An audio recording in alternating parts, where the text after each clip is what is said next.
Alhamdulillah guys, ternyata Mbah Ji ternyata paling sepuh di antara semua. Nah, ini di puncak Natas Angin.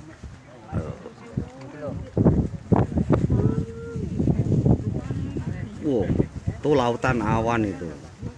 Puncak 29. Dan ini anak saya Surike ngempet kebelet ngising. Nah ini ngempet kebelet ngising ini Surike. Telur dua.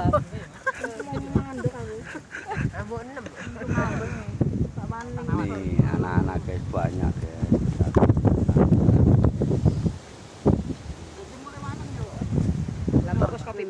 Ternyata aku yang paling sepuh.